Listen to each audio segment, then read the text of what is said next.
There he is. Oh, there you are. And we are recording already. You are recording already. It's funny. Well, are you? Yes, I am. I'm just curious. Yes. Can you hear this? Yeah, it's coming through very nicely, actually. So I is the have beard. original You sound can see on. that thing from space. Dude, I was going to say, you look like, if you just put on a red coat, you look like Santa. a little You've got bit. such a big beard now. Yeah. Yeah, I was talking to Sarah today about it, and I was like, I need to shave it tomorrow. I need to shave it before NAMM, and so like that's only like 4 days from now, 5 days before we have to leave.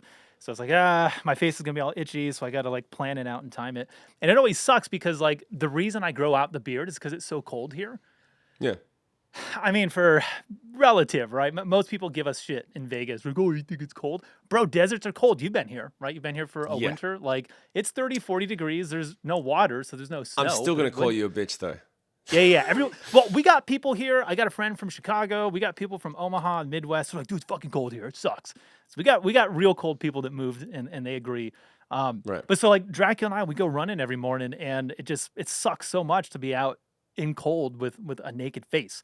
You know what I mean? So the beard helps a ton. So normally, do you normally shave it off like February, March or something? Like what's the date? So I start growing it in November. I love that there's such a plan to this. I love that it's there is. Yeah, for 6 years. For 6 years, because you didn't know this. Like we met 10 years ago, but I always had a beard.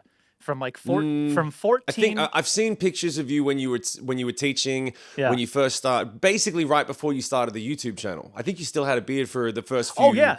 I had a beard up until the first 10 years of my YouTube channel, from 2007 to 2017. Probably around the time that we met is when you shaved, because you were doing a whole life transition when we met. So you said, new personality. Well, yeah, because by the time we met, I'm probably like 33, 30 something, right? And so it's like, oh yeah, I'm starting to look a little bit older. And when I shave the beard, I look younger. It puts 10 years back on me. I've always looked like I was 40 since I was 14. I had a beard when I was 12, 13 I gotta years say, old. man, it is hilarious looking at photos of you. Like every once in a while, I see a photo of you and Sarah when you were in high school or early 20s, like just after you married or whatever. And it really, I look at Sarah for just a second and be like, what were you thinking? Like Everyone does though. I look at your photos and I'm like, what was your wife thinking, dude? Look at you. You look shit. Dude, I look puffy and bloated, but yeah, you look. But it's funny with guys. Like I understand where like it's hilarious now being at the age that I'm at.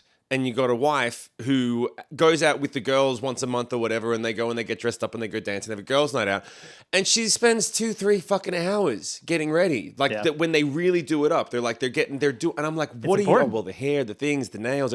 It's a ritual. And then I look at us and we're like, they have to do that that's their war paint. And for us, like we just have to lose a bit of weight and shave, and suddenly we look younger and better. It's like it's really not fair to them. It's not fair. But go back to junior high. Go back to when you were a kid, and like everyone, like think back to like 12 years old, 11 years old. The girls are starting to look good, and all the boys are still looking like. Oh my god, dude! We're like all okay, lanky, sorry, I have to weird. comment on this. Okay, so we have there's one thing that I talk about a lot in social circles in Australia. The 3 times a year that I'm in a social situation, and so we have this weird phenomenon going on in Australia now, where women look good and men look homeless, and it's really like shocking. Like if I'm out at a bar and it's 10 o'clock at night on a Friday or Saturday, and you see a bunch of young people come in, the girls all look dressed to the nines, they look great.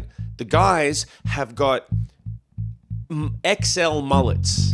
So you think of a mullet. Extra large mullets. I like that. Extra large mullets. Like you think of a mullet, and then they make the top bigger, and then they shave the sides. So it's wait, say that again. Do what? Yeah, they make the top big, then the hair at the back is coming down, and then they shave the sides like Vanilla Ice. Yeah, Vanilla Ice, like Vanilla Ice with a mullet. That's what it is. Vanilla Ice with a mullet. And that's the what. new And then they have Aussie- the early 80s porn star massages. So they've got every version of grease you can put on a fucking man. Yikes. And then they're walking in with these women who look good. And I'm looking at the girls like, what are you doing? Like, this guy looks like he doesn't have a job. He still lives in the basement. He didn't have a father to tell him, don't do that. Like, nothing is adding up, right? And it's happening everywhere. It's like a fucking epidemic. I feel like it's like World War Z, when suddenly there's zombies walking around and you're like, just don't get near him, you're going to catch it. So, but it's fucking crazy. That's how you know you're getting old. Yeah, but no, come on, man. There's something to be said about a haircut. I'm not talking about kicks or like wearing a suit. I'm talking about like just a normal fucking haircut Hey, yo, that doesn't look like you come from a sideshow. I'm just saying. I remember when I was in high school, and it was mind blown that guys were wearing girl jeans. Remember back in the My Chemical Romance days and all that? It was just like, oh, you would go to the girl mall stores and buy girl jeans because they fit better than the guy ones do. And that was crazy. That was insane. Did you do that? No, I wasn't into that scene. By the time that was the cool thing. You were a punk. You were like no effects and shit, right? Yeah, I was in high school, like I wore Dickies, chains, I wasn't into the tight fitting stuff. Because I came from punk rock skater culture, which is baggy. Everything we wore was baggy. Me too. By the time I hit high school, it's slimming up, not quite Jinko, Lee pipes and that kind of stuff. It wasn't like that blown out because I was in high school 2001 to 3.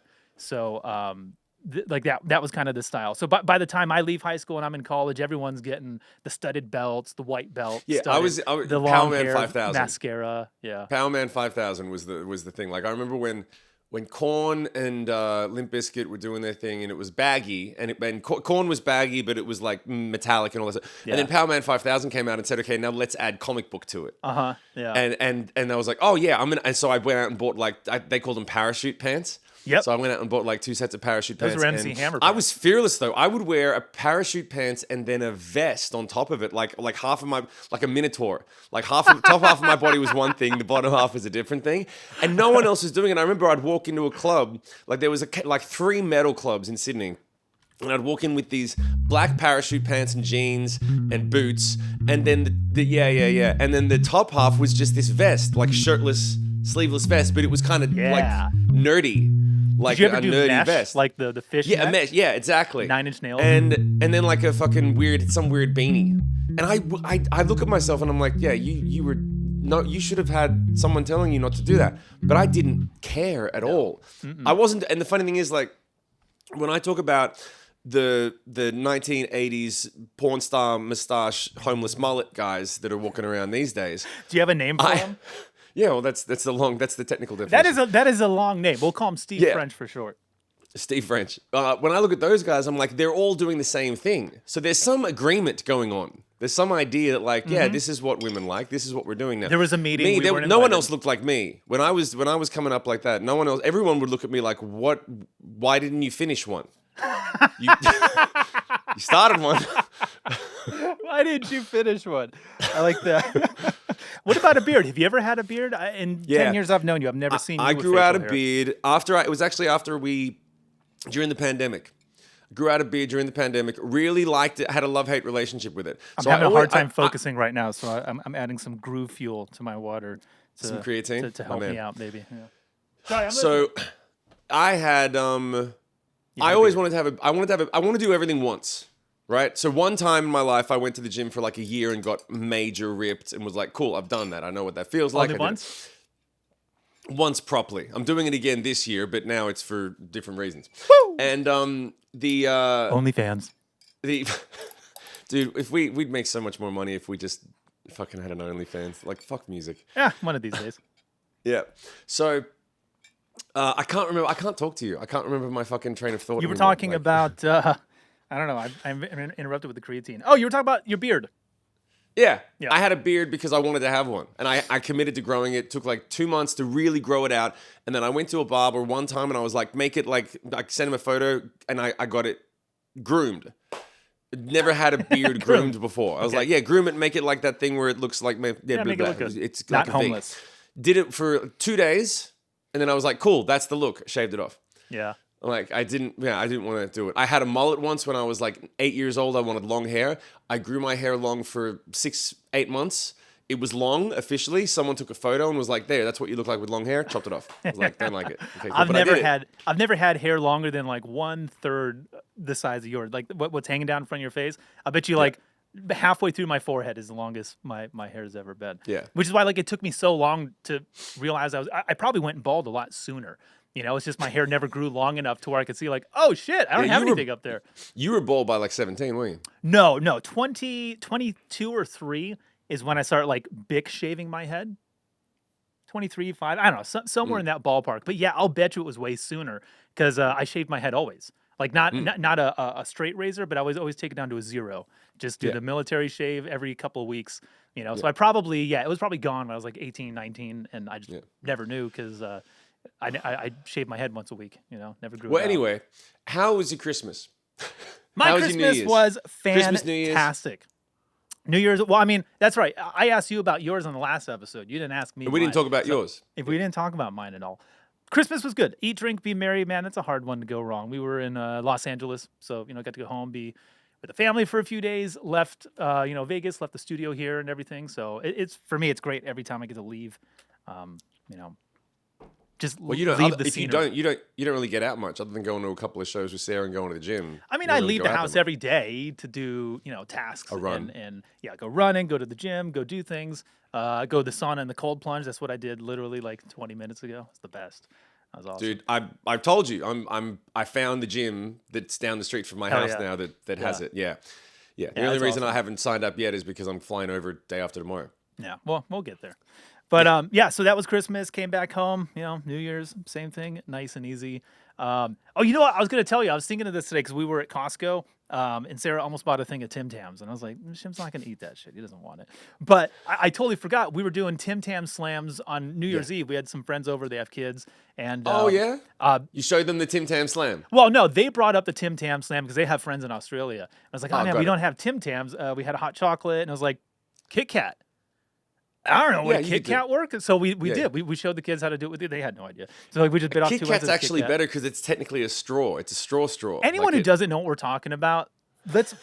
I had no idea what a Tim Tam Slam was until you came to my house and showed me. And it sounds dirty, but it's not. Go for it. What is a Tim Tam Slam? It does sound well. It is dirty. It is. It's dirty. dirty. It's It's a a little dirty. nasty chocolate shit. a little dirty. Basically, so for anyone who doesn't know, Tim Tam is a traditional Australian biscuit that is Cookie. chocolate. We call those imagine cookies. it's a cookie. So you got chocolate in the middle, wrapped in a wafer, wrapped in more chocolate, right? So it's kind of like a big Kit Kat. But it's thicker, and it's like it doesn't look like a straw. It looks like a brick. It looks It's just not looks very like an oblong dense. brick. Yeah, it's not dense. It's like a wafer cookie. And so right? what you do is you can eat them and they're great, but what you can do is if you bite both ends off a little bit so that the wafer is exposed because the wafer is got a lot of air and space in it, then you dip one end in the coffee or hot chocolate and the other end you suck on like a straw and you suck up the hot chocolate into it and it melts all the chocolate on the inside. And the delicious. game and the goal is to suck up as much hot chocolate into it and melt it as much as possible before it falls apart in your hand and then smash it into your mouth. And then whoever gets the closest wins. Like sometimes they fall apart, they melt in your finger or they fall in the coffee. And you gotta want to time melt it it as just much as right, possible. yeah. You got to time it just right. And then you've got this perfect blend of melted chocolate wafer and also hard chocolate on the outside. And it's just this thing. And when you... The thing that's funny about it is that when you finish eating it, you get the most massive sugar rush for like 60 seconds. Like your body just goes, "What the fuck, man?" Yeah, right. Yeah, and so it's a rite of passage for an Australian when they travel abroad. They have to introduce people to Vegemite incorrectly, which means you have to give them a tablespoon of Vegemite and say just eat it, and then they just want to throw up. Yeah. And then the alternative is. Then you show them a Tim Tam Slam and they go, "Oh, this one's good. We'll keep this one. Fuck the Vegemite." I didn't know you guys had meetings and decided how you're going to do shit. Because you're right. Yeah. That's exactly. How Well, it you know goes. what? Let me ask you another question.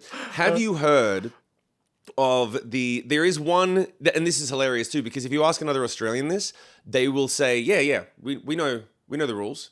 You'd never met him. You'd meet like Joe at a bar and be like, "Where you from?" "Melbourne." "Cool. Beer?" "Yeah." "Drop Bears?" "Of course." Have Drop you heard Bears. about Drop I heard Bears? about Drop Bears. Only Yeah. yesterday, Drop Bears showed up in my doom scroll within 24 hours. Was it I the Jim found about Jeffries this. skit? No, it wasn't Jim. No. It was I know it's trending because of Jim Jeffries though, because I found that too. Because I went Yeah. looking for it. I was like, what is this shit? Your Yeah, question yeah. is there an See, the American problem is- equivalent? No, there is no American equivalent. It's like it's a very. I don't know how. I wish I knew. Hold how on, it maybe happened. I don't know exactly what you're talking about because I thought of one immediately. But you describe what. See, here's the problem. I'm Because I going only to- know from the outside position what this Drop Bears is. Tell me what Drop Okay, Bears is. so I'm still amazed that there are Americans that fall for this because people talk about it. We know about it. Australians, like, I thought that maybe I was going to be outing Australians by talking about this, but everyone knows. Uh huh. Everyone knows what a koala bear is. So they're like, yeah, koala bears, cute, cuddly. And then when you get a person into Australia and they're walking through the bush, only after they're already out there. They have to be walking through the bush in a big backyard that goes onto a national park. And you go, let's go for a bush walk. And you're under the trees. And then you say, oh, don't worry about the drop bears. I'm pretty sure there's none around. And they go, what's a drop bear? Well, a drop bear is a little bear that's like a koala that jumps down from the top of the trees, lands on your head, and scratches your eyes out. That's what they do. They just, when you're in their territory, their defense mechanism is to drop and scratch. They eat eyeballs. And immediately, Americans will just start doing that. They'll just start looking up everywhere and freaking out. They'll look every time Now, hold they on. hear It's a only single Americans? noise. It's only Americans, or you do this to only everyone who Americans. comes? Nah, Americans. Okay, Fuck because you guys. that is definitely something that is uniquely American. Is we are scared to death of Australia. The way Australia is pitched to us is like, oh yeah, everything will kill you. It's like living in Los Angeles, but everything's poisonous, and they have all the snakes and all the spiders, and everything wants you dead. I don't want to go there. So Well, like the thing that's is the impression that a lot of us have. Yeah, and Australia knows this, and we enjoy it. We really do. So we'll have a unified understanding that, like, if I'm walking with a couple of friends, like this is the Jim Jeffries skit. If you're walking with a couple of friends and they say they do the drop bears thing, and there's an American, no Australian will out you. They won't be like, "Don't worry, mate, it's not real." Yeah, they know. You'll meet someone at the end of the trail that you've never met, and they'll be like, "God, thank God I made it to the drop bears." And an Aussie will turn around and go, "Oh yeah. Yeah, my sister got hit by 2 in her whole life. Don't worry. She only went to the hospital once. She's fine. So don't worry." But they lean into it. They're like, "Don't worry. If it does happen, it's not fatal." I know a couple of people. It's rare, but everyone gets it. Everyone knows. I saw the story, and I was like, I would have done the same thing. Here? Yeah, I believe it. Fuck. Yeah. They got spiders that are like 12 feet Why tall would here you too, right? disbelieve it? Why would you not? If you have 3 different people that have not met each other, all agreeing on drop bears, you're gonna believe it. You're gonna be like, I like my eyes. I like them where they are. So here's the American equivalent, and same thing. It doesn't matter what the age. You can get most people with it, and it's not unique to like tourists, any particular like Americans or whatever. It's like pretty much anyone will fall for this one, and it's snipe hunting. Mm-hmm. Do you know what I haven't snipes heard are? this one. Okay, so like if you were in Boy Scouts or if you went camping, like if you spend any time in the outdoors, which most of America is, right?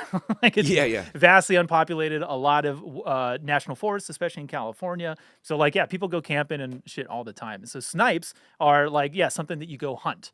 And they're like, everyone describes them differently. And however you start describing them, like, that's what a snipe is.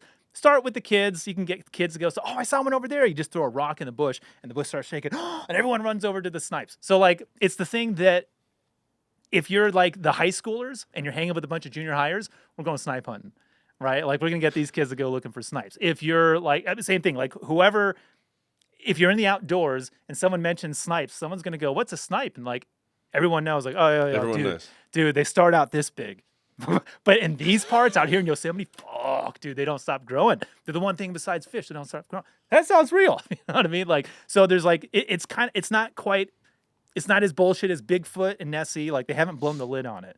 But if you hear about a snipe and you're by a campfire and you're like, I'd believe it. They got snipes out here, man. It's the same thing like with drop bears. But it's not necessarily like, we do this to outsiders. It's just whoever the youngest is that hasn't heard of it, we're going to get you. And we did a terrible one time. I have a cousin who, like, every time we see him, he tells us about the therapy he's in and all the things that, like, it fucked him up. What did you do? He's about 8 years younger than us, and we went camping. This was back in 1998 or 9 or so, like a long time. So he's like single digits, and we're all 14 or 15. And we go snipe hunting. And like it's one of those things where it gets worse and worse and worse and worse. And by the end, my brother's got ketchup running down his arm, and he puts an Alka-Seltzer, and he starts foaming, and he falls over dead. And everybody scatter! And everybody runs. You Blair Witched him. Yeah, everybody runs except Jonathan. Poor Jonathan stayed there, and the snipes got him. Right? So it's like one of the in the middle of the pitch black, in the middle of the forest kind of things. You know, like, it was a joke. Right? You laughed. No, Jonathan didn't laugh. You really traumatized him. Maybe. Holy shit. Maybe it wasn't. Well, here's the thing. Let me just, Johnny, let me put this on record. I was not the ringleader. Notice I said Jason and Ryan. I'm only the third oldest of all the cousins.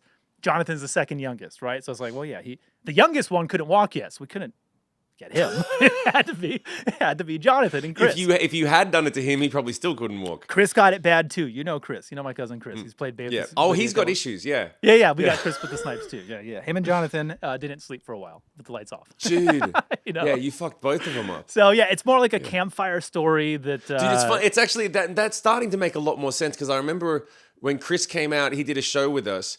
And we went out one night and we just partied a little bit. And at the end of the night, he just came up to me and he was like, "Just don't tell Jayme, man. Just don't tell Jayme." I'm like, "What do you care what he thinks?" Like that now it's making sense. Yeah. He's like, if he finds out he's gonna fuck with me to the rest of my life, just leave it alone. Well, I come from a big family and a really like tight, close family. You know, so I don't know. Yeah, I've probably got like 30 or 40 relatives like that I stay in touch with throughout the month, throughout the week. Dude. You know, for one reason or another, because we're all musicians, we're in businesses together, we play shows, we cut records together. That must be nice. My cousin Brandon and Chris, they're brothers. They I forget which playlist it is, but they just hit 1 million listeners on Spotify. And Evening Elephants is their band. I played on some of their music, and they're killing it right now. I think they're in Europe. I think they're touring in Europe at the moment. So yeah, they're all over the place. So yeah, it's a special thing. It's the reason why. Like as a teacher, I always recommend, play with your kids. I want my son in drum lessons, and you too, or pick up a bass or a guitar or something. Like you should do it too. Like it's a really special thing to like play music with the family. It's like a family language. You know, when you go to the house and you're the only one who doesn't speak Italian or whatever language your wife's family speaks, you're like, I'm the one who doesn't belong. Arabic. You know? Okay, yeah. You know what I mean? So it's funny actually.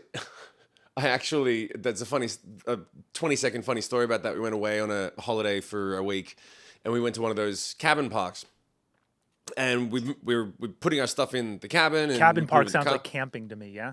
Yeah, it's like a caravan park and they have cabins on the caravan park. So we're in the cabin. Cool. And the next cabin down, we hear yalla, yalla, yalla, yalla, talking to the kids, right? Yalla, yalla, which means come on. Well, yalla in Arabic means several different things. I was like, what language yalla, are we speaking yalla. here?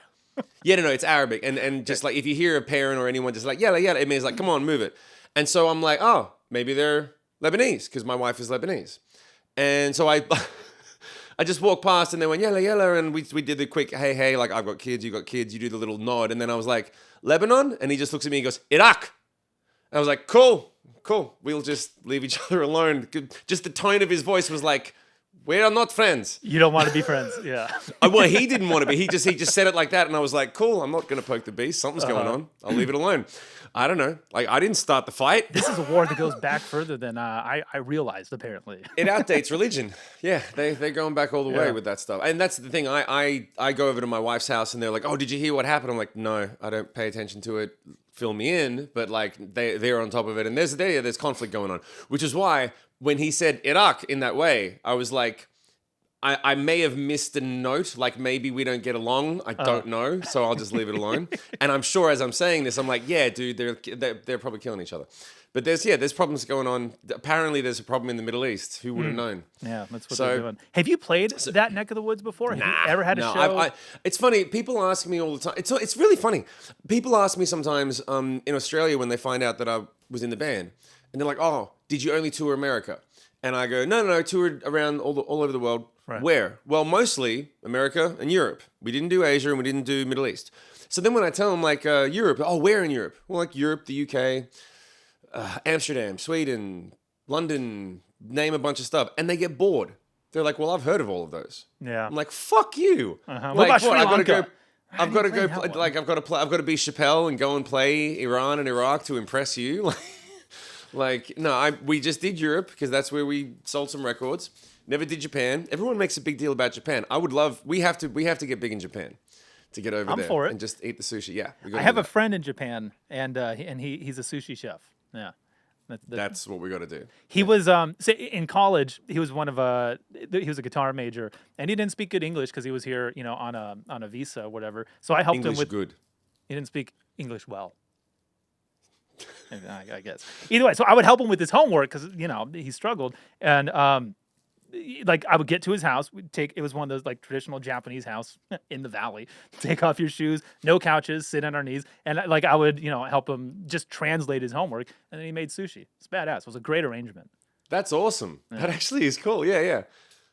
Yeah, it's like one of my first. So I wasn't a student, but it was like, oh yeah, I'll TA for sushi. Why the hell not, dude? so let's talk about NAMM for a minute. Because we're We're gonna be going to there NAMM next week. We're next going to week. NAMM next week, and then afterwards, I'm doing my last show. Let's My talk final about that. show. Everyone's I saw like that. I pissed. saw that on the socials. You're calling it. Yeah. You're advertising it as your Yeah. last show. Yeah, because why not? I'm surprised you didn't it call is. it like the farewell, but like put the farewell tour behind it. Or the I farewell probably show. should have done that. No. Yeah, but it's like, yeah, it's I probably should have done that. But That it probably really is would've just been a like, good idea now that I think of you it. know, like now I have no, because we're moving into our thing, and I have no plans to play any more shows, and it's funny. There's a bunch of people that are like, why do you keep doing shows over in America? Why aren't you doing shows in Australia? I'm like, for the handful of people that are asking, I'm like, well, because no one, if someone invites me to play in Australia, I'll do it. But no one invited me to play. I get the offers over there. I go over there. So, but yeah, this is the last time I'm going to go and play Sick Puppy songs. So, because I'm doing them like once a year now. We're working on new stuff. It's a new era. It's a new time. Like, let it be what it is.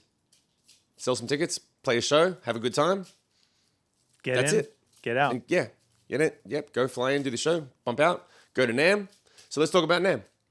NAMM's going to be What the fun. fuck are we doing? Which technically is like 3 days from now. By the time anyone's listening to this episode, NAMM is this week. And if you don't know what NAMM is, NAMM, National Association of Music Merchants, if I'm not mistaken. It's a trade show. It's our Comic-Con. So anyone who doesn't know, now you know.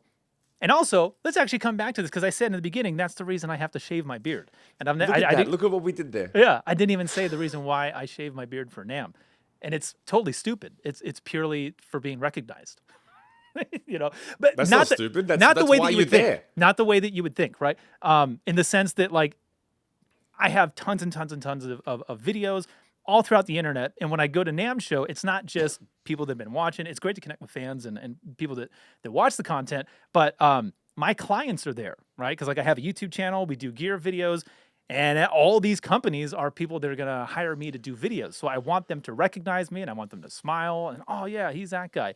It helps.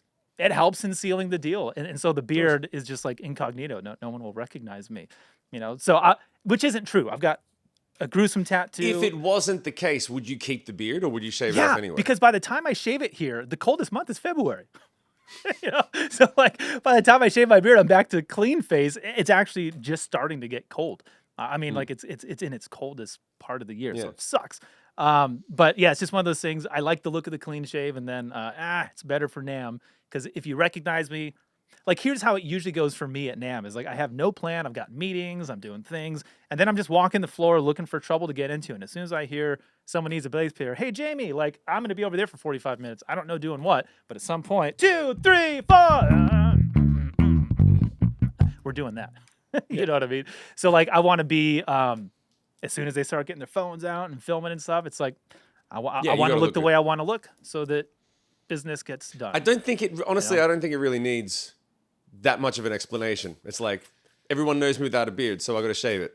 That's it. But there's always this like, It's like I would love want to people shave to my notice head. me. I want people to recognize me. I want to be, Oh, want to be please. Are famous. you serious? This I want to is the take business that we're in. autographs and do pictures. The And it's irony like, is that like you're the one that told me a week ago that I need to adopt more of the mindset of an influencer rather than a musician to make for content purposes. I'm like, influencing, you just got to do like you need to like adopt more of a rock star mindset if you're going to get into, you know, your face is your identity, you know, it's your brand, it's has your whole been. blah blah blah, it's your whole thing. Yeah, it really is. I mean, like if you did faceless videos, I'd understand.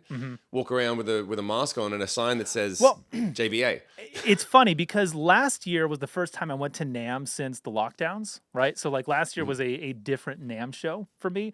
And it was the first time where I was like, I wonder if I don't need to wear the red hat anymore. And it's not like I wear it because I need to, but it's for the same reason. It really, really helps, especially on stage and especially at concerts. If I'm at your show, not yours, but if I'm at a concert and I want to maybe get invited on stage, no one's going to recognize me unless I got that hat on because I'm short. I'm going to melt in the crowd. But so like I've got reasons. I got stupid reasons for this stuff. But last year was the first time where I asked someone, someone came and asked me for a photo and it was from behind and I didn't have my hat on. Like it was in my back or I had it in my hands.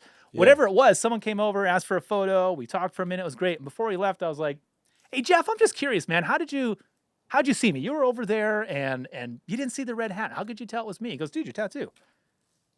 It's like, oh yeah, I have one of those, and it's Yeah. recognizable. Like Yeah. I guess I don't need the hat because I'm the short bald guy with one tattoo on one side, and you would if you knew it, you know it. Yeah. So it was the first time that I thought like, okay, yeah, maybe we don't need the hat anymore, but it's still a very You important. put a lot of thought into this stuff. I would just put the hat on and just walk around. Do you know why I put a lot of thought into it? Because you can't not think. No, It's no. an affliction. Okay, so this is we're talking about like the different like the different versions of me that exist. In 2012, I meet a guy named Yannick Gwizdala, who's one of my favorite bass players of all time. He's now a friend of mine, and he's the guy who kind of put me on the path that I'm on now. All the things I'm doing, Yannick showed me how to do them and told me to do them. Not all of them, but the vast majority. And one of them, he was telling me, he's like, okay, so your look is really, really important. Everyone thinks your sound is important. That's true too.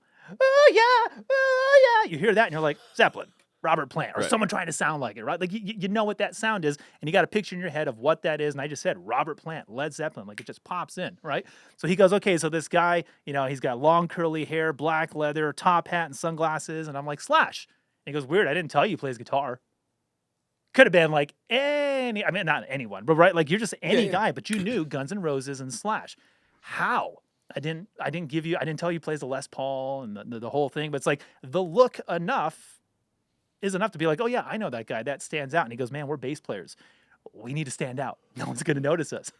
You know what I mean? We blend in. We're supposed to blend in and not stand out. So anything you can do to like your look or your thing to just kind of like a sore thumb, he goes, man, stick with it. Go with it. It's really, really important. And I didn't build my brand off of it at that point. But like in the back of my head, I'm always just like, oh yeah, not try to stand out, but do things that make it so I don't get lost. Because like, hey, that's what my instrument does. If I get lost in, then I'm doing the right thing. Mm. You know what I mean? Because Yeah. you don't want to be like, oh, the bass is too loud. Now you notice it's too loud. Mm. you Yeah. know what I mean? So I don't know. That was some business advice that I took really seriously, and it's worked well for me so far. Do I you guess. agree with that old adage for bass players, the bass should be felt, not heard? Is that basically what you're saying? For most people, yeah, and for most genres, yeah, I would agree. The times where that changes is in genres where the bass just gets to be more acrobatic. So like on a song like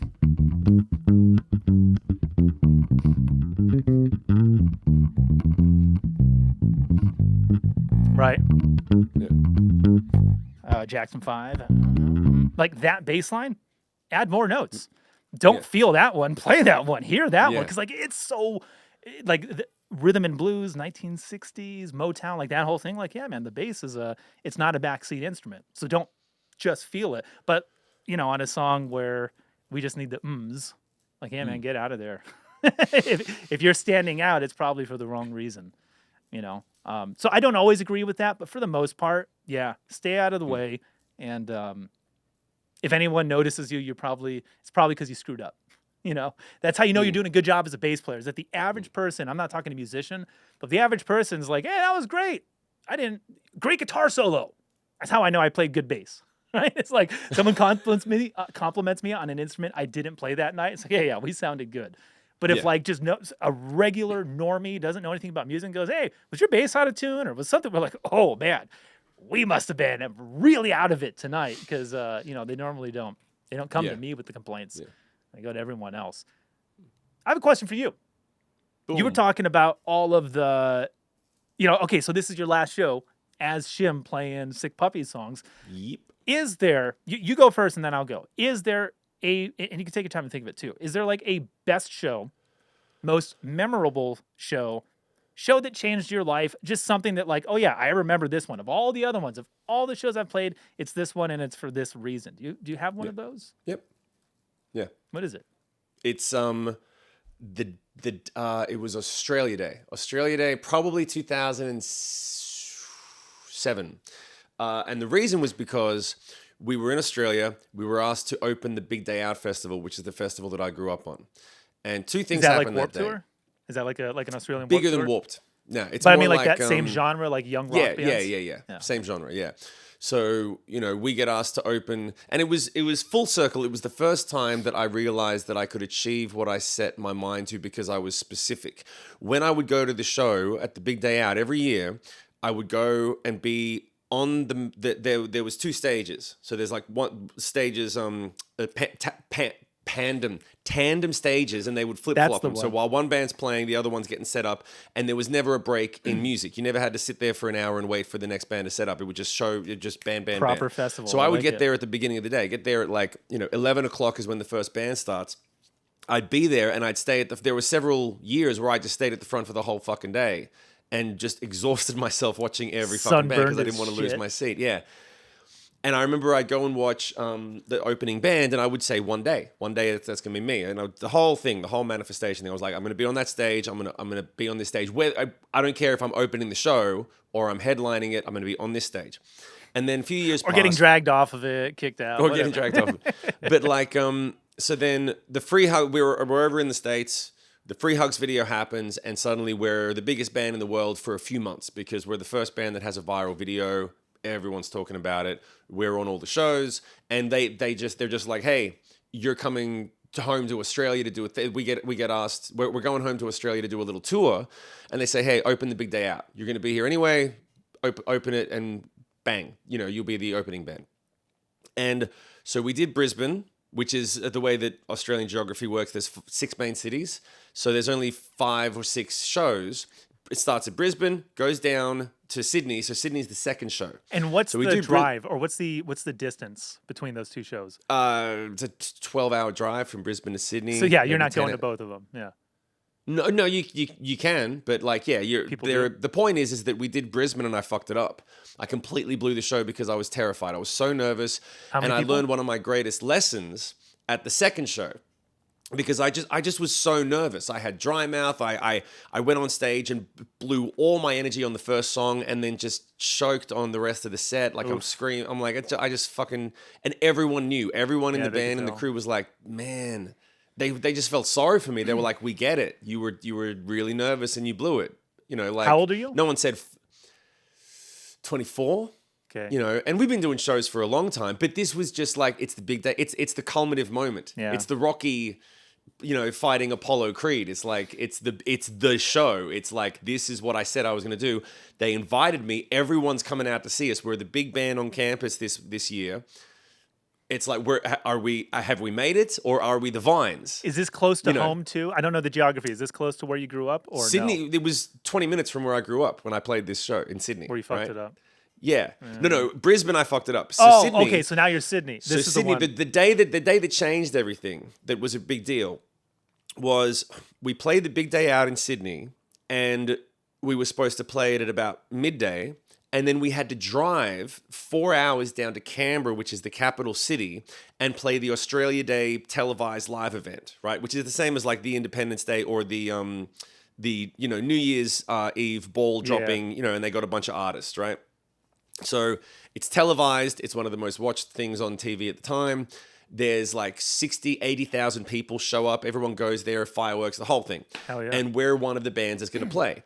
And we're like, okay, cool. So we literally played to about 150, 200,000 people over the course of the whole day, because there was 60,000, 70,000 people at the big day out, another 100,000, and then a million people watching on TV. It's the biggest day technically the band ever had.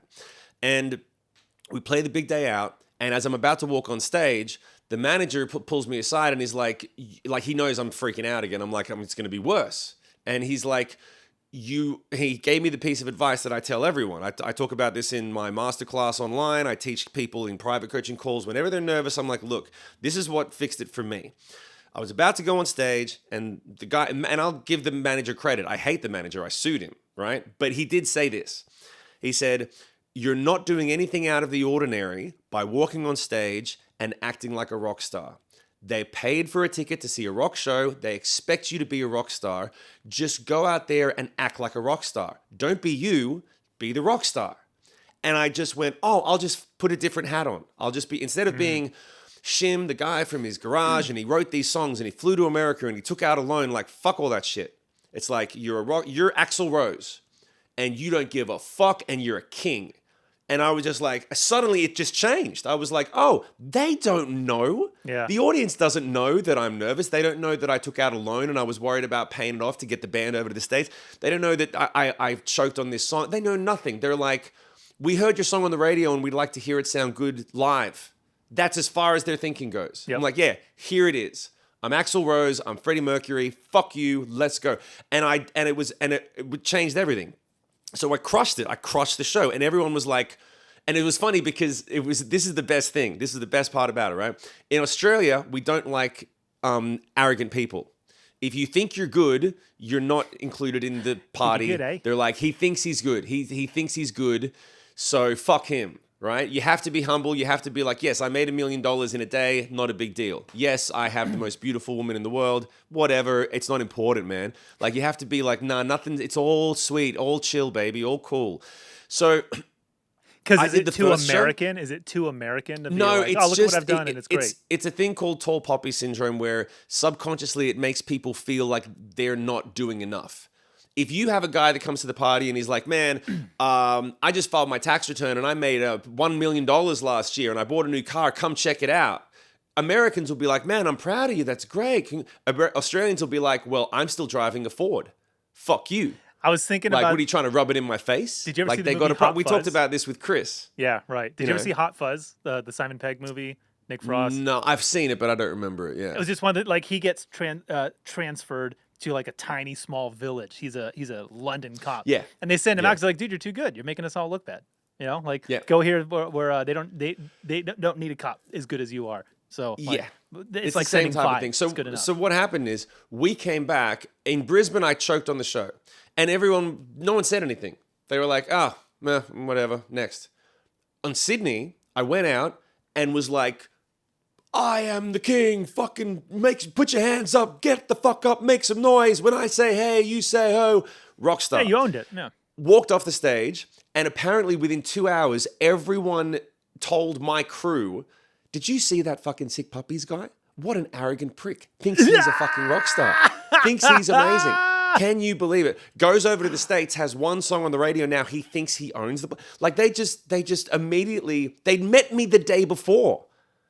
And I'd fucked up the show. No one said anything. The next day I go out and do a good job and they're like, what an arrogant prick. Telling everyone to raise their hands. Like so we did that show, did a good job, got in the car, drove all the way down to the Australia Day thing. And there was a whole bunch of technical difficulties. And they were like, man, your guitar's feeding back. We got to turn it down. It changes the gain structure. I'm like, the solo is going to suck, the whole thing. Until finally we're about to walk on stage and I'm just like, nah, I'm going to turn the guitar up. So if you listen to the recording, the guitar is really loud for the first 2 or 3 bars, but luckily it's a clean guitar sound. And they just must have thought they'd fucked up the gain structure. So they did something just glitch on your end? Yeah, I was seeing it go green for a second, but now it's back. Okay. Wonder what that was. So like we walked out and so now you'll hear, if you hear the recording of the Australia Day performance, it's on YouTube, you can hear my guitar feeding back constantly, but it doesn't really matter because it's like such a big show. Every time I stop playing, it's just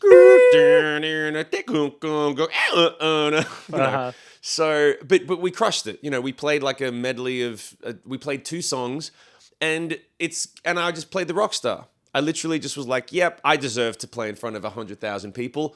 It's their fault that they don't realize this yet. Let me show you how it's done. And I just had to have that mentality.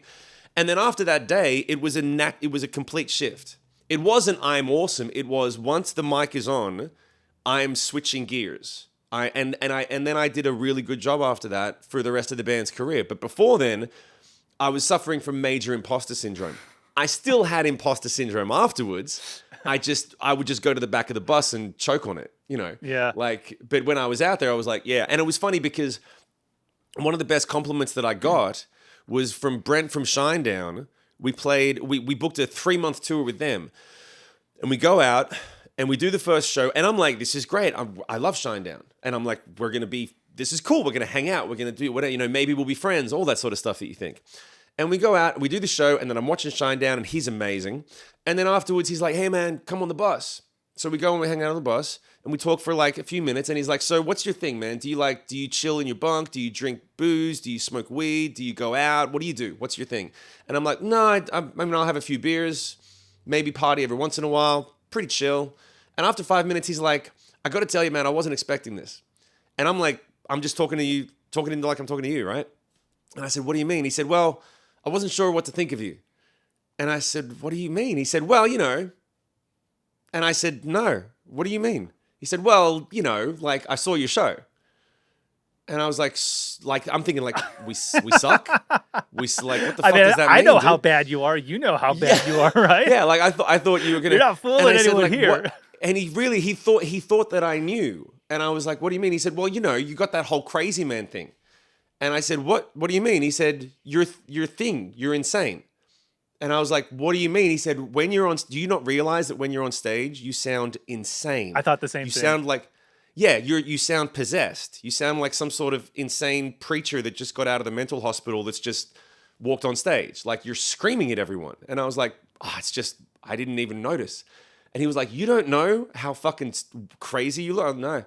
Because I'm screaming at the crowd between every song. I'm like, fucking do this. Fucking fuck you. Let's fucking go. Are you ready for this? If you're not ready, you're going to get run over by a train. Like my show will destroy you. Like I was like The Rock or something. Like, are you ready for what The Rock is cooking? Like that sort of energy. But it works. You have to, like, especially when you're an opening band, you have to go out there and have the mentality of, I know that you think you came here to see Shinedown. It's not your fault. I'm going to show you why you're wrong, and you're going to leave talking about my fucking band. And then they're like, who do you, and then you play 3 songs. They're like, shit, okay, cool, we like this. Yeah, true story. True story. But you have to have the energy. You have to manifest it, believe that it's real, and then be willing to have people come up and say, dude, you need to practice. You got a good attitude, but you sound like shit. Like, okay, cool. Like, okay, catch up to yourself. Well, it's funny. But if you don't put it out there, you can't hit a target you're not aiming at. Right. And I remember the first show we played together was Rock on the Range. That wasn't our first time playing together. Like up until that point, we've done some showcases, we've done some studio work, maybe even a small. No, we didn't do a club gig. I don't know. Whatever it was. The first gig we ever played was Rock on the Range. You thought you were gonna join something good.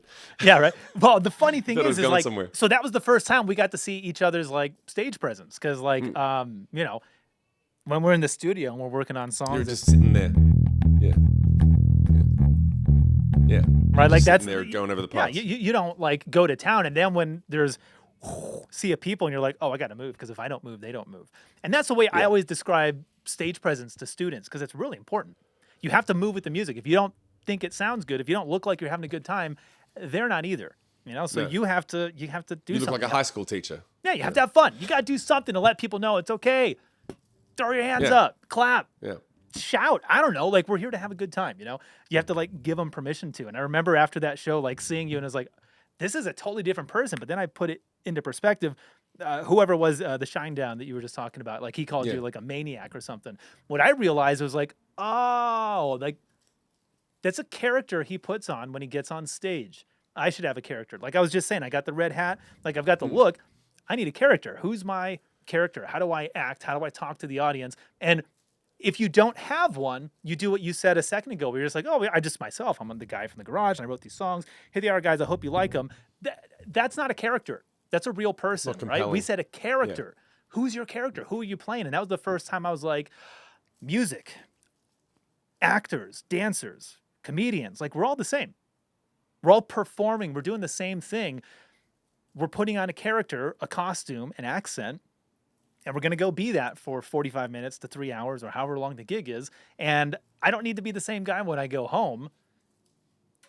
So who do I want to be when I get on stage? You know what I mean? It's like, I never thought of that. I was just like, oh, I get up and play the bass, do the part, play the songs, sing the things, do the stuff. Like that's what they teach you. That's what anyone teaches you. No one teaches you, oh, you also have to have a stage persona and a character and a way and a style and all these things. Like, oh, I never thought of that shit, right? Like, well, the other thing that they don't teach you is why. The other thing they don't teach you is why. Like why to do those things? Why do you need to have a character? Why? Because a lot of people will be like, well, I don't. They're scared. They don't want to put the work in. They're like, I don't understand the disconnect. Why don't people just want to see me be me? It's because people don't pay for tickets to go and see their neighbor. You don't. You know what I mean? Like, no. Well, and like, that person does exist. Unless sure, there are examples of it, but it's few and far between. No, but even like, here's the funny thing. Like, even people talk about like Adele, right? And you go, well, Adele's not putting on this big character. And you go, of course she is. Absolutely, She is. She talks like this. She talks like some sort of person from like a poor town like that. She's got this really British, like it's a cheap accent. And then when she sings, she sounds like the most expensive, sophisticated, educated, Eloquent, unbelievable goddess. You know, like she's those got an lines American are accent. rehearsed. Yeah.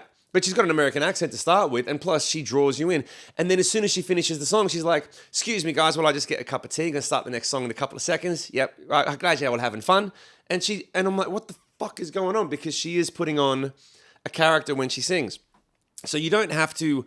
You can consciously think about it. You can subconsciously think about it. But the idea that you're gonna get up there and like just be you is sabotaging yourself. You have to be at least an extended version, an inflated, exaggerated version of yourself. You've got to pick characteristics of yourself and go, I'll amp that up and I'll turn the other one down. Even if it's just, I'll turn down my insecurity and amp up.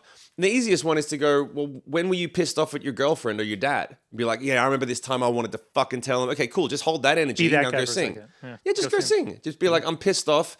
I want to tell you to go fuck yourself. Now sing the song. That's a character.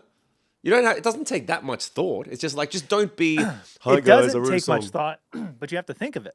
And like, again, you're an actor or you were trained as one and you did acting. Yeah. So like that is a trick that's in your arsenal. Like someone who gets a bachelor's degree in jazz or classical or whatever it is, like that's not anything anyone ever went over. You know, we went over 2-5-1 substitutions, tritone this and that, and you know, enharmonic spellings and Neapolitan chords as a spirit. You know, like we went over different things. Why didn't anyone just go over this simple one of like, think it's really character. important. It's so important when you're getting educated to have a rounded education, because I remember, and even you were guilty of it too. Not like it's a negative thing, but it's like it's something that happens where once you've been trained in music theory and you've done it for so long and you're like, well, this is how things work. You put things together in this way and you can change them this way, and these are the rules that you bend but you don't break. And you become locked into a mode of operating. And then when someone says like, hey, let's just throw everything in a blender and shake it up, you're like, oh, no, that's not going to, we need well, hold on right there. Just wait a second. Yep. And it's like, it needs to be organized and done. And then when I go into a room with session musicians, it's the classic tale. Session musicians will look at an artist and go, man, I like where I'm at, but I wish I could do that. And artists will be like, man, I wish I could put together an arrangement. You just go, yeah. I wish I could execute. I just have to say, I want it to sound more warm and fuzzy, and then you know how to do it. Instead of like, yeah, roll the top end off, turn the gain up, pull them, whatever. And it's like, the two are usually, they don't coexist. And when you've been raised in one way, it's hard to break a way of it's very hard to break a way of thinking. It's like all things. It's like the world is round versus flat. Racism is taught. Hate is taught. Music theory is taught. And it's like, well, this is how songs go. And then if you suddenly go up in a key for no reason, they're like, that's not what you do. Well, maybe it works. You know, like Lennon didn't know what the fuck he was doing. You know, it's McCartney. I remember my favorite song, my favorite story about McCartney was he's writing songs. He goes to a music store. He hears a chord he's never heard before. And he goes to the guy, he goes, what's that? G suspended 7 over 9. He goes, okay, whatever. Where do you put your fingers? Boom, put your fingers there. Cool. Keeps his fingers there. Runs back to John. He's like, how do we put this in a song? Let's do a song with this chord. Yeah, right. I have no idea what it is. And it was like, if we go from there to there, that sucks. From there to there, that sucks. From there to there, that's interesting. Right. What is it? I don't know. No idea what the fuck they're doing. And they wrote these great inspirational songs with no idea. But that's how you're like, if you don't know, you don't know. Right. So of course you're going to do it. Right? Yeah. Well, and that's the funny thing too. Like, I asked you like what your like a show that changed your life or the thing that was the moment. And for you, it was something you were terrified of before, and like that becomes like your defining moment.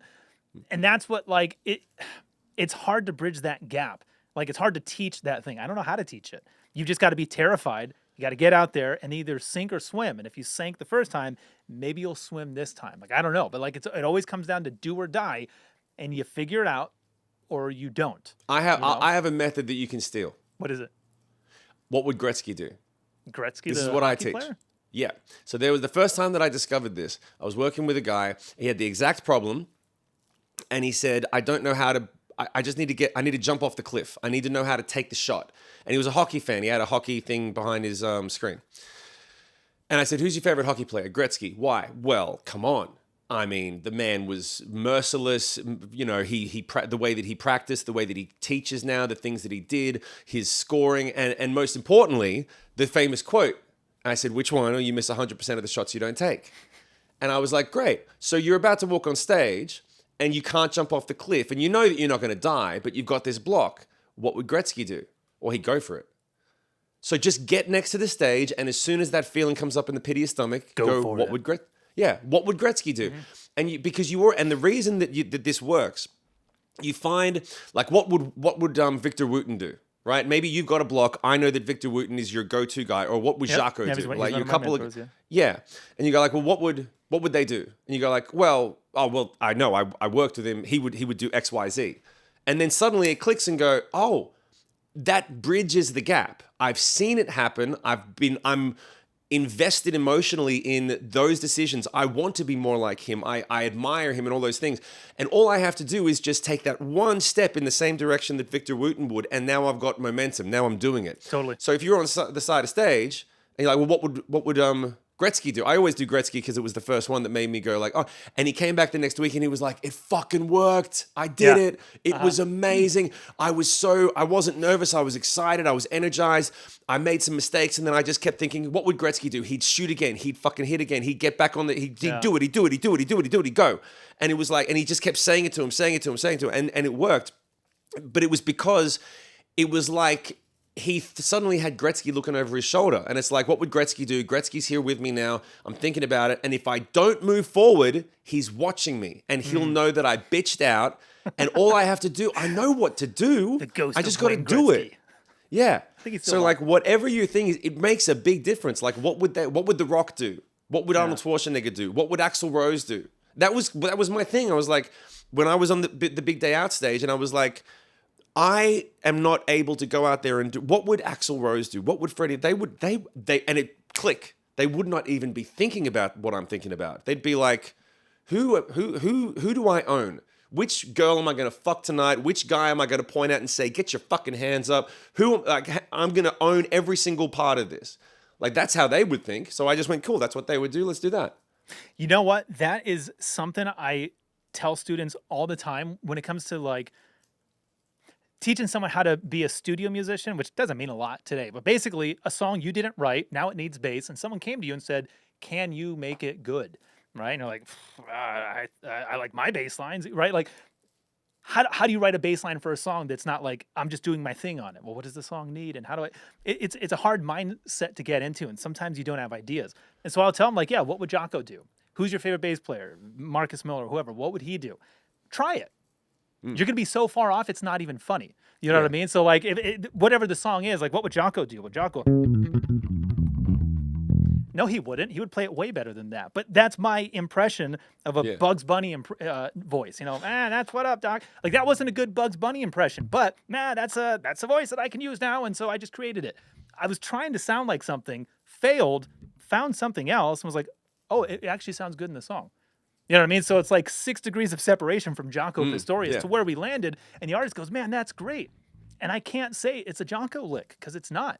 It's mine. It's just, what do I think Jaco would have played? I don't play a lot of Jaco, so I don't know. I just know how he sounds. And he's got a very he's very avant-garde and angly. So I play a lot of that kind of stuff. Yeah, that sounds like what he would play. That's not one of his licks. He wasn't a pentatonic bluesy guy like what that was, you know? But it's my... impression, a bad impression of Jaco, and that's me. You know what I mean? So like try to sound like someone else, fail, and now you found your sound. You found the sound that song was missing because you just used a little bit of imagination, you know? Dorian, the drummer who played on the Puppies records and then on the stuff that, but pretty much most all of my records, who I love. Hi, Dorian. He learned it from somewhere else, right? But he was the first one that I heard it from. And because we're talking about ideas, musical ideas, and he's a pretty free-flowing guy. He knows his shit, but he'll be like, yeah, let's try this, let's try that, whatever. He was the guy that when I came up with an idea and I wanted it to be more drummy, and he pulled me back and he said, well, yeah, that'd be great if you were making a drum record, but you write songs, idiot. Like, why would you have me fuck up your song? I could play like a drum record, but this isn't Dave Weckl. This is Sick Puppies and Shim or whatever, right? he did it, and he was an asshole. He did it, and he did it so ahead of the beat and rushy and bomb. Just like I just was like, I wanted to go ba-da-da-ba-da-da-bap, and he went like that, like a shit, like a fucking like duh. He's like, why don't I just go dum to gatum to dum ga dum to ga, and then he's like, and then there's all the space for your melody. You spend a lot of time writing that melody, and you want people to hear your words, right? Maybe I should just get the fuck out of the way. I was like, okay, cool. He's kind of a dick when he talks. Like, he's like, that's his style. Yeah. He doesn't say like, oh, I think that I might. Let me Shim. Let me. He's like, no, shut the fuck up and let me play the drums. I know what I'm doing. Shut up. Well, there's a reason you asked him to be there. Yeah, let me do it. Yeah, you sing songs, I play drums. Let's both do what we fucking do. So, but he was the one that told me. We were talking about this exact thing, and he asked me like, how did you come up with this lyric? And I said, oh, when I was growing up, my dad said this, and then I told another guy, and then someone else rephrased it, and I heard it a different way, and then I put them together. And he said, yeah, everything comes from something. And I know it sounds like zen, silly, weird, but he's like, yeah, if you think about it, everything comes from something. You have to learn something, and then you live your life, and then you put things together differently because you're living your life, not someone else's, and it comes from something. It amalgamates and morphs and changes, and then suddenly you go, I made this thing because I can't play Jaco, but I thought, what would he do? And then this sounded cool, and that sounded shit, and I put these two things together. Someone else came in and said, that was cool. Let's do the first half and kill the second half. And everything comes from something. Mm-hmm. And that's why you got to do things. Exactly. That's why people who's perpetual planners never go anywhere. It's like you got to do something. Something comes from something. It doesn't come from nothing. Take a stab at it. Go for it. What's the worst that can happen? And for me, that's what my best concert was. The best show I've ever played in my life came from a point of going, what would fill in the blank do? And then I ran the opposite direction. I did the exact opposite. So I get this call from a friend of mine, Ariana Cap. Bass players know who she is. She was on my The Bassist podcast, was the last show I was doing about 6 years ago. And she's like, hey, we're going to do this thing called Solo Bass Night. Do you want to play? Here's the rules. Solo bass only. No tracks, no band. Okay. I don't do that shit. I mean, I used to, back in the day. Like, I know how to do some. So I could. I'm like, okay, I'm sure I could come up with something. 15 minutes? All right, I'll fill 15 minutes. And then you got to play by yourself for 15 minutes. A solo bass show, yeah. And there's 7 bass players, right? And I'm like, okay. Like, I've done that stuff before. 10 years ago. I could dust it off, and I could figure it out. Okay. I say yes to it. She hands me the show flyer after my name's been added. And it's Johnny Gilmore, me, Kai Kurusawa, Ariana Cap, Paul Hansen they're doing a duet. And the headliners are Norm Stockton and Stu Ham. So bass players know exactly who those people are. Paul Hansen's in Bela Fleck and the Flecktones with Victor Wooten. Norm Stockton is with everybody, Lincoln Brewster especially, and Stu Ham, Steve Vai. These are the best bass players. I grew up listening to these guys. They're the headliners. Right. I'm the last of the direct supports. I'm going, shit. Oh, shit. Kai Kurusawa, he's from Japan. He plays a 14-string bass. Fuck. The middle 6 strings are fretless. Right, so it's like fretted, fretless, something else, and he 2-hand taps it because you can't play it with one hand. You have to play it like this, right? Jesus. So I'm watching their videos, I'm looking at their YouTubes. You're freaking yourself out. I made a mistake, dude. I thought it was just gonna be, oh Jesus Christ, how am I gonna pull this off? So I'm fretting because the show is next week, right? I got 5 days to prepare, and so I'm doing the math. I'm like, okay, I've got some jazz fusiony things. I can't use tracks. But I could learn some. I'm just trying to figure it out. And I'm like, I could spend 40, 50, 60 hours trying to put 15 minutes together. And it's just not, even if it's as good as I can do it, it's just not going to compare to what any of these fuckers are doing. You know what I mean? I'm not in that league. So I was like, I'll do the opposite. I'll play pocket and I'll sing. Right? So I get up there and I do a cover song. I play this song.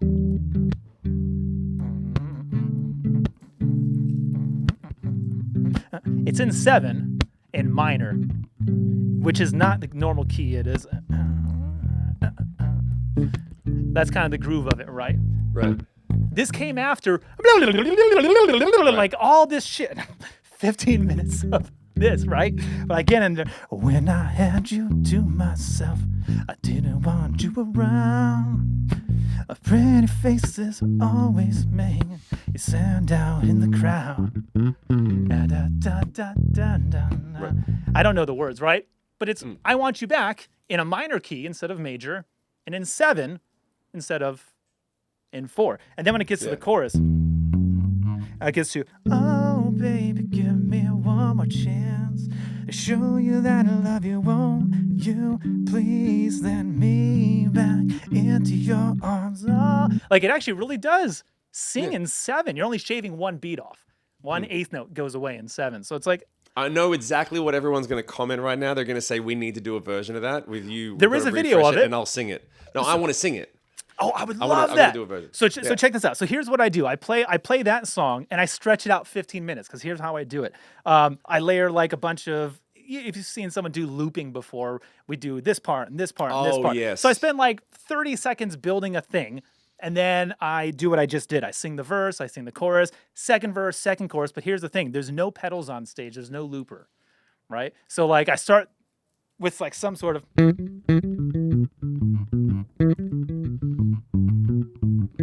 And then there's a harmony to that. Da, da, da, da, da. Like it's wacky. You would have no idea that it's a Jackson 5 song. And then I start playing it, and then I sing the chorus. Second verse, I'm harmonizing with my first verse. Second chorus, I'm harmonizing with my first chorus. Like it's building, but my feet have touched nothing. It goes bass into amp, microphone into PA. So how did you do that? There's no loop pedal. There's no computer or anything, right? And so then it gets to the bridge, and I stop playing. I put my bass down. Everything keeps going, and I do 5 minutes of crowd work because I have 15 minutes, and I don't have 15 minutes of music.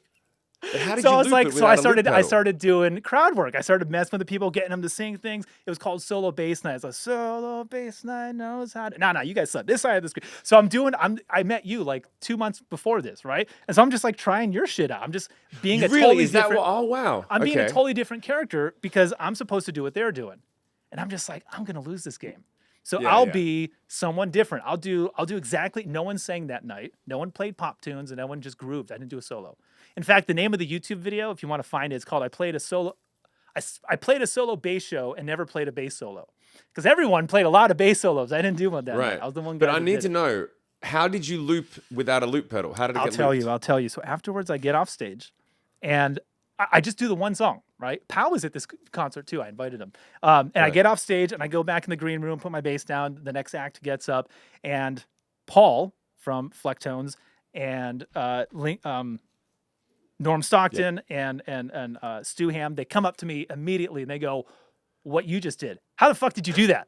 Because I was watching your feet. There's no pedals. And at first I was like, he's playing the tracks because he's wearing ears. But now I was like, he's flat and he's out of tune and he just sang the wrong word and now it's loopy. No, you did this right now. How the fuck are you doing this, right? And so like I explained it to him really, really briefly. And I saw their heads just go like,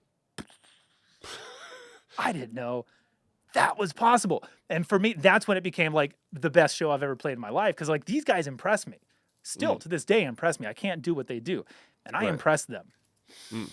Because I just dared to do something that no one else was doing that night. And the way I did it was just, it was Ableton. Ableton has a looper plugin, right? So I had like 20 tracks of either this microphone or this bass. And the looper turns on at this point, stops recording here, comes back here. You know, there was even a part where I'm doing, down, you go. Like there's stabs, there's hits. Like, how are you doing that? Well, yeah, turning the volume on and off. But. Now it sounds like the chords are hitting with me, but they're not. I'm just muting it on and off, on and off, on and off. So you programmed Ableton? I programmed Ableton with loops, the looper plugin, just to turn on and off at specific spots, start looping here, cut and paste here, stop here, turn on, come back. So you had so that means you did have a click going. Oh yeah, I was wearing ears and I was playing to a click, but yeah. I wasn't playing to a track. Right. I was making the track. So what that means is that you had to rehearse that whole thing. I had to write it out and then practice. You had to write it. Yeah. Well, the writing took a minute. The writing was easy. I just played it once and sang it. And then I just automated, okay, so I would want this to keep going. And it's the same thing of like you play it down and then you're like, these 4 bars, cut and paste, cut and paste, cut and paste, stop. I'm gonna cut in for a second. See, this is why I love you. And this is why, one of the reasons that that's like a 2-prong love. Because one, it's like, I love that he does that. I love that that's how his brain works. The second thing is like, that you don't think it matters when you're like, oh yeah, so I just got Ableton to do this thing and then I programmed this and the volume in and I'm like, that's not fucking normal, dude. Like it's not. And the fact that your big time bass players came up and they were like, how, what, when, where. No one, I guarantee you, Warren Hewitt, Tim Pierce, like they probably look at you like, fuck, I wouldn't have thought of that. But like here's the no thing, one they thinks all this do. way. This is automation. Anyone who's mixed has like, oh yeah, the EQ turns off here, the compression turns on, faders come down. Now they come up. Like I was just doing automation, but I only used 1 or 2 assets: plug-in, looper, and like volume writing and muting. So like just basic shit. But like it made it sound like a band, and I was doing all that with the stuff that I created, 7 minutes ago. So it's pretty epic though to be able to create the thing, program it, and then because if you miss a round, you're fucked. Yeah. For anyone who doesn't understand loop, like if you loop, this is the other thing. If you're a looper, you can usually redo the loop that you fucked up. You can just push a button, hold it down for 1 second, and it erases the last thing you did, and you redo it. And if you watch loopers, you'll see that. You'll go, oh, they took an extra 10 seconds and redid that one. Yeah. But the way that you're talking about it, it doesn't go backwards. It only goes forwards. You're on the train. It's like Back to the Future 3, point and no return. You're going like. So well, there was like that's nerve-wracking. There was an infinite loop in the middle where I was doing crowd work, and I was like, okay, if something happens, we just get to get this point, then I've got to jump off, point. But Are you nervous? I was so terrified. Yeah, yeah. I'll put the video. I took it down off my YouTube channel years ago because it just didn't. Let's put it on the Patreon. Yeah, we'll put it up on the Patreon, and I'm sure it'll show up in the reels as we're talking, like on the socials and stuff. Because I'll have to splice in some of the stuff. Because at the last chorus, I'm doing it in G, and I'm, oh, darling, I was born to let you go. I'm singing in that register. Oh, I'm all the way up there in the rafters. So, like, I remember watching the video, like, you could see me. I'm just like, oh, Jesus Christ. All right, this was a huge mistake. Why couldn't you do it down a half step? You're fucking stupid. Like, it was the worst decision of my life. Like, why did I want to do it in D? I should have dropped it down, dropped D. That would have been smart. Dude. But, so that ended up being the most memorable concert I've ever done, just because like I did the 100% just go in the most uncomfortable territory I can possibly do. Yeah. Like you were saying, like, just be that. No one here is that, so they won't know. That's how I fought the imposter syndrome, because I'm not a singer. At that point, 2018, 19, I'm not singing lead. I haven't done my Twitch show. I'm not working crowds. Like I'm a sideman, So like that was a whole thing of just like, man, I feel like I'm doing something other people do and I don't. But it's like, no one here knows that. Yeah. No one in this crowd knows that I don't do that. So afterwards, that was the funny thing. When Stu and everyone came up, they were like, yeah, you sing and you play great. We know that that's what you do. How did you do the looping thing? Yeah, and I was like, on top of all that, I was like, wow, this is my first time singing. I've never sang at a concert before. Like, lead. I've sang backgrounds, but like, no, I've never. This is actually the first time I did anything you saw me do tonight. I was like, I went for it. I swung for the fences. Because before that, I had lunch with my friend Adam Neely. I don't know if you know who Adam is, but he's one of the biggest. I know him. I haven't met him. Yeah, he's a rad. He was a rad dude, and he and I was just in New York the week before, and I got lunch with him, and I told him exactly what I told you. He's like, man, this is what I think I'm gonna do. I'm terrified, man. It might just fucking blow up in my face. And he goes, well, that's great in that. If you succeed and you pull this off, that is great content. And he goes, and if you fall on your fucking face and this is the worst thing you've ever done, this is great content. Yeah. And that was the first time I was like, oh, it doesn't matter. Yeah. That part doesn't matter. I just need to do it, capture it, and we'll tell the story. And I hope I tell the story like I did just now as a victor. Yeah. But if I had eaten shit and that was the worst show of my life, well, I'd probably still be telling the story and sharing it because, it's worth it. It was worth going for. But that's funny. Funny. We're both terrified. Yeah. No. Well, on that, let's wrap it up. We're over, and I actually have to bounce. Oh, so what do we want to tell people about before we wrap up?